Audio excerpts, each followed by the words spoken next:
guys, it's Mike again from BavhausTV, and today we're going to show you guys how to do a front brake job on this e90 330xi. Alright, so in order to do this, you're going to need a few things. We're going to do pads and rotors. We chose to do the Zimmermann Sport Z rotors, which are going to be drilled. We're going to get a new brake pad wear sensor. There's only one of them. It's going to be on the driver's side. This is the clip that holds it in place. And then you're going to need pads of your choice. We just chose the Akibonos. They pair pretty well with Zimmermann's. The only thing about these is they can get pretty dusty. So if you have silver or white wheels, probably, spend a little bit more money and get a better brake pad. In this situation, this car has dark wheels and these pads actually brake really well. So the best bang for your buck if you're not constantly worried about cleaning your wheels is definitely these, ultra premium Euro brake pads. That's all I really say, but they are pretty dusty from my experience. Pads. And a little bit of brake lube. I just throw this out. I have my own, so you guys should also make sure if you guys want more brake lube that you have it. BMW says not to use brake lube if you are trained by them. They don't use brake lube in the dealership, but most used cars aren't to factory specifications. So you do want to put a little bit of lubricant, at least on the part where it slides against the caliper on top and then the caliper bracket on the bottom. We'll show you guys what we do to clean the bracket and the caliper before we put these on to make sure that everything slides really well. So let's get to it. All right, so let's show you guys what one of these rotors looks like before we start. These are really nice rotors. I really like them. We've installed them on quite a few cars and everybody is always happy with them. They are a little bit more pricey than the regular Zimmermann rotors, but for the difference in price, it's actually not too crazy, and it's a way better looking rotor. I'm not sure how much it actually does in terms of like dissipating heat. I guess to some degree it definitely has to, but the biggest reason I think most people install them, including myself, is just when you look through the wheels, they just look slightly more visually appealing. They are cross-drilled on both sides, and these are vented. All right, so the first thing you're gonna do is take off the wheel. It's 5 17mm bolts. I usually hold the wheel when I remove the last one. Alright, so the first thing I'm going to do is remove this retainer clip here. Or we're going to just take the pry bar, push against the rotor, hold our thumb here, and kind of just wiggle this guy out. It is under a lot of spring tension, so just be careful with it so it doesn't go flying at your face. You put that aside. Next I'm going to take a chisel and put it in between the fins of the rotor like that. But we're going to do it in between the caliper and the bracket. You can also do it in between the caliper itself over here. And this is just to hold the rotor still while we break free the retainer. The retainer screw is held in by a 6mm hex. We're just gonna go like that.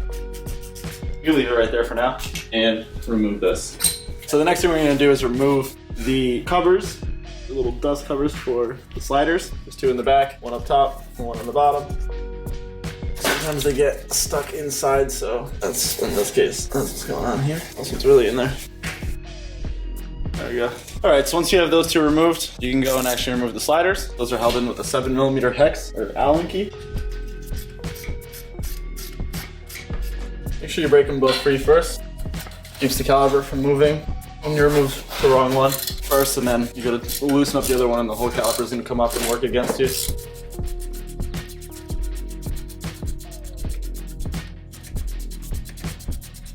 All right, once it starts getting towards the end, you might have to push it through. So you can go right behind the bracket and find the slider and actually push it out.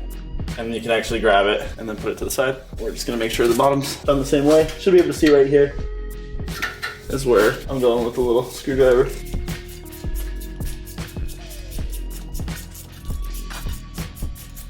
All right, it's right about there.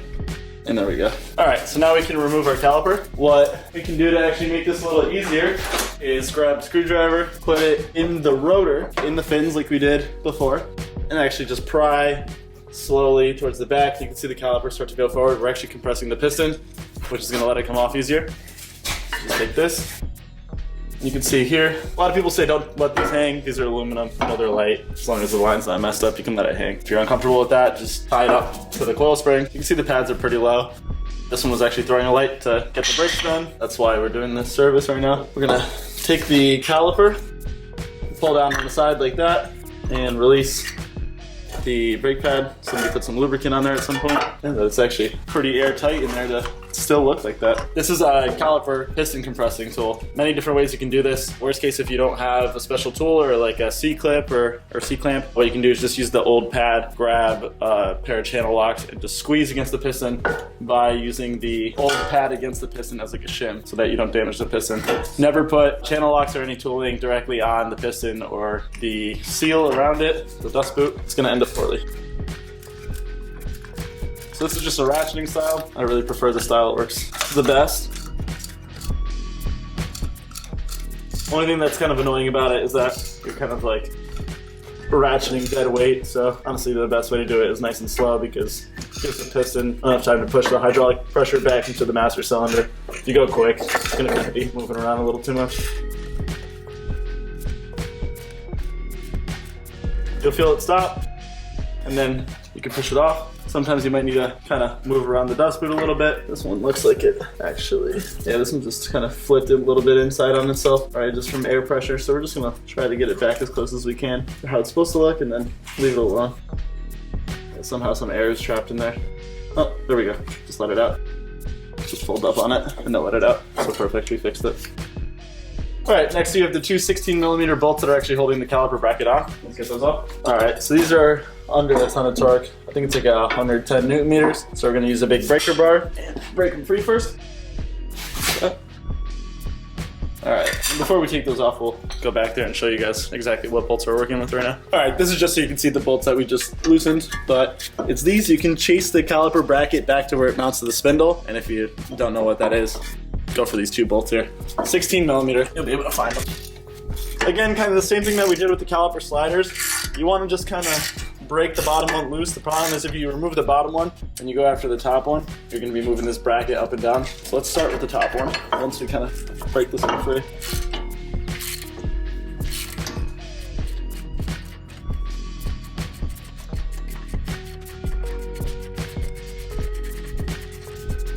All right, this is what the bolt looks like. Let's get that other one. Ours are in here particularly tight, so the word's a mouthful for me for some reason. Yours shouldn't be this bad.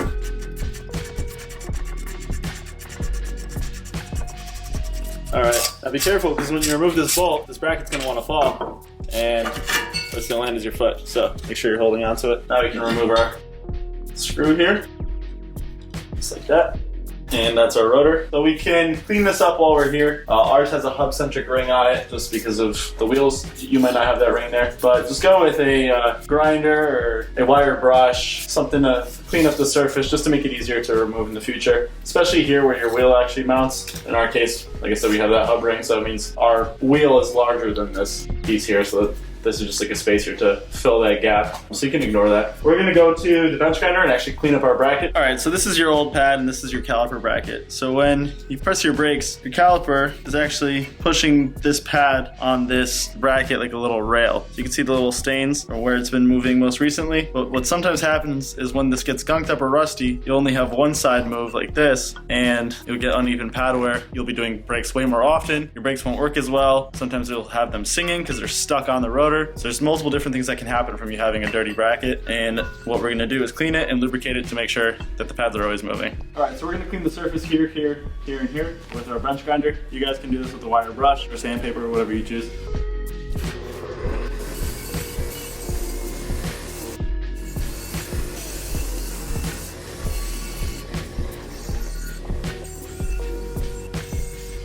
All right, we're gonna take some lube here. I'm using just the rest of these bottles, so that's why you see me kind of salvaging what's left here. But we're just squeezing it onto those 4 points we just cleaned, like that. Taking a paintbrush, putting it on. I like to be clean about it so it doesn't end up everywhere. Just kind of fill those areas. Try not to get too much on, because then it will start collecting all like dust and stuff. Like that's fine. All right, let's get it on the car. Forgot to clean the hub, so let's do that quick.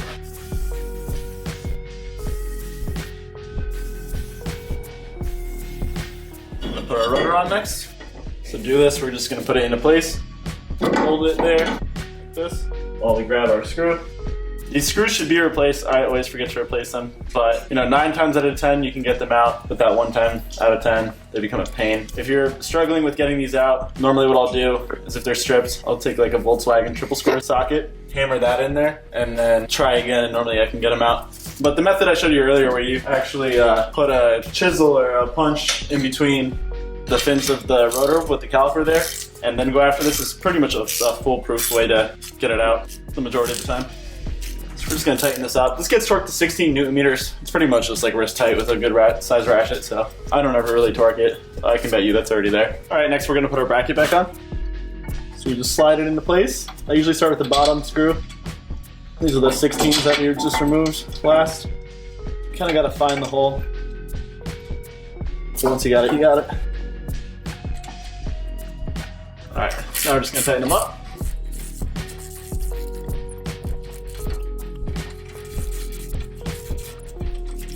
All right, next we're going to torque these to 110 Newton meters. We have an electronic torque wrench, or digital. It does the same thing as a regular torque wrench.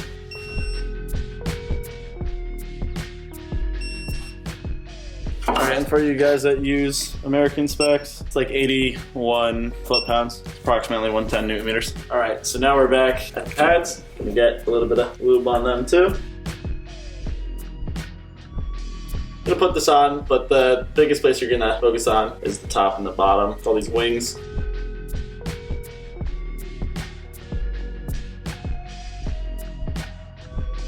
All right, once you got those lubricated in all those 4 spots, we can put them on the car. All right, just take this pad. This is the outboard pad. Put it in place like that. And take the caliper, pick it up. You're gonna face the pad down like this, and then put one side in, and with your hand, or like a thumb, push the other wing in and squeeze that pad in. It could be difficult the first couple times you do it, but obviously it's possible. It's just under some spring tension. It's not crazy, but it can be a lot if you're new to it. So then you're just gonna take your caliper, put it into place like that, and then we're gonna put our slide pins in next. All right, so I'm just using my new brake setup as a little holder here. We're gonna take a little bit of this brake lubricant, brush it on, and then we're gonna push it back in to where they come from, in the back. The same with the other one. And this is the top one. All right, now we tighten those up. All right, so now we're taking that 7mm hex Allen and tighten it up. Make sure these go in right the first time. These cast aluminum or cast iron parts that calipers are usually made out of can be stripped really easily, so you don't want to cross-thread these. I'll need a whole new caliper. Sometimes you might have to fiddle with the caliper to make it seat. I just felt that they seated perfectly the first time I tried, so I got lucky. All right, next these get torqued up to, I believe, 35 Newton meters. So we have the torque wrench set to 35 Newton meters. We're just gonna throw it to 37. We'll leave that alone, that's fine. And this one. All right, perfect. So now we just need to put the dust covers on. Put it in my pocket. Cool. All right, last thing we have to do is put our retainer clip back in. So what I like to do is get this piece up against the bracket there, one of these sides in, and then we're gonna get the bottom piece over the other side of the bracket, like so. You can see that the only piece not where it's supposed to be is this one here. All you're gonna do is push with your thumbs, like that, and it goes right in. All right, so now we're gonna do the driver's side. This is a little bit more involved because we have the brake pad wear sensor on this side, as well as that little retainer clip that kind of like holds the brake pad wear sensor into place. Let's get to it. Again, 17mm. Hold the wheel on the last one. All right, we're gonna go a little bit faster this time. So we're gonna take our chisel, put it in there, and take our 6mm hex here, break this guy free, keep it there, grab our high bar, pry out that guy, move to the back and get our sliders out. So we can do that by taking the covers off first, then do it with my fingers. The other one's in there pretty good now too. All right, so 7mm hex to get the sliders out. So next, get that 7mm into place. Start with the top one. Just gonna go back there, check out the bottom one.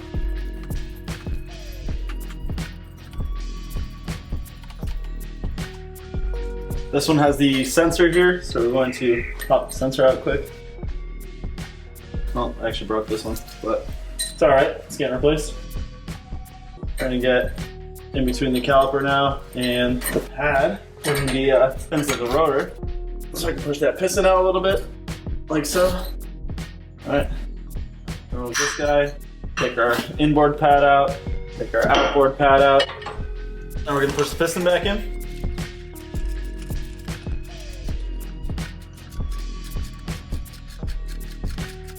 Okay, put it stopped. We're all set there. So now we can take our bracket off. All right, so we're gonna put our 16mm breaker bar on up top. Break these free, like that, and then we'll do the rest with the ratchet.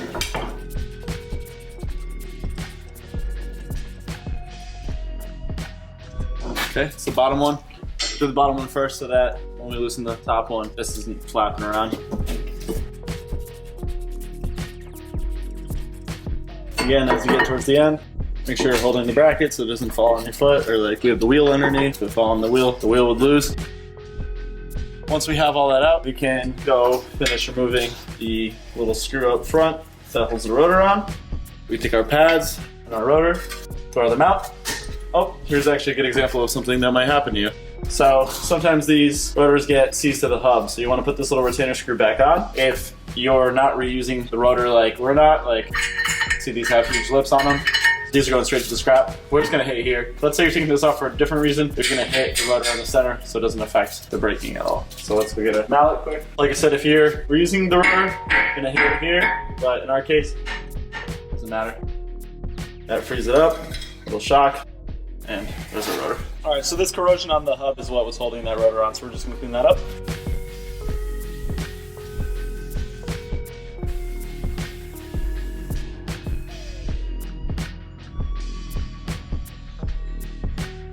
All right, let's go clean up the bracket next.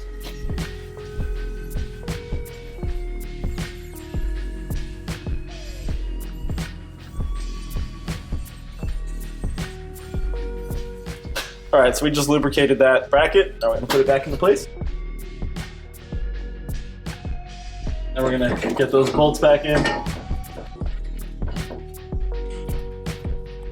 All right, then we're gonna tighten it up with the 16mm.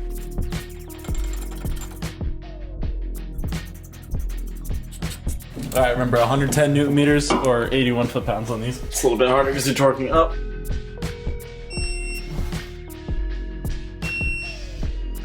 All right, cool. Let's do our pads next. Just lubricate the pads up. This is the outboard pad.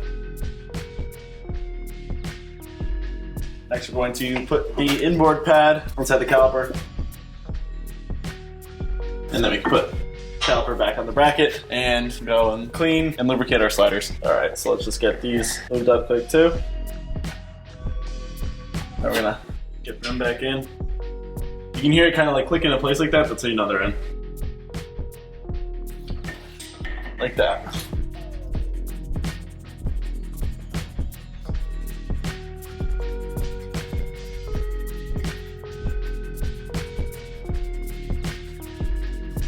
All right, 35 Newton meters on these. All right, so 35 Newton meters is 26 foot-pounds. We're gonna put our caps back on, and then our spring clip. This one's being a little bit more difficult, so we'll use some assistance.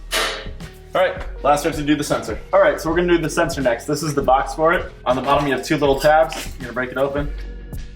You're gonna pull out on the sensors. The blue ones are always your ABS sensors, so don't touch those unless you need to do an ABS sensor. There's a little thing here that you push down on the tab, and pull out. You're gonna go to this bracket here, and you're gonna kind of grab both sides and wiggle out of that little groove right there. There's another groove just like it on the bracket connected to the strut over here, and then you're gonna end up here. We're gonna get a better shot of this. All right, so this is the bracket. So what I like to do, first visually see the way the bracket sits, so it's like this. I'm gonna take it off. You can see that it connects right to where the hose connects to the caliper. And put your new bracket right back on the same way. Okay. Can be pretty difficult, that's kind of the point. Now we're gonna grab our new sensor. All right, so looking at the caliper, you look right against where you pushed in that piston. On the inboard pad, there's this groove here. That groove is where you're gonna put this tab on your brake pad wear sensor. So pretty much what happens is as the pad wears, it'll actually start eating away at this sensor here. Once the sensor wears in, it'll create an open circuit. That open circuit will throw that code on your dashboard that says you need front brakes. So that's how the car knows that you need front brakes, and it actually sits right back here. So once the pad gets worn to that depth, you're gonna need brakes. Get it in, it's held in by a spring. Normally it's pretty easy, for some reason this one's being bent. There we go, you'll hear it click. Once you got it in, you can kind of double verify that it's in. You did. And then you're gonna route it out the back, straight into that clip we just put in. There's an opening right here between these two fat parts, and they do that intentionally. So this area right there, just like that. Put that back over here. If you look underneath here, there's another white clip that grabs it from underneath the strut. We're just gonna pop it in like that, swing it around, going around to the front of the car. Next, we're gonna put this groove into this bracket just by pushing it in like so. And then we're gonna loop it up the same way this ABS sensor is. You have another groove right here, and you have another bracket in the back. Push that into that bracket like that. All right, that's that groove in that bracket, just in case you guys didn't see it. And then next, we're just gonna put the sensor back in. If you look inside the sensor, there's two prongs and then like a hole on the bottom. All you wanna do is just verify that your two prongs are in the same direction as that square hole on the bottom. Make sure they're lined up the same way. Take them, put them together, put the clip back in, and then put it back into the little spot in that bracket in the back.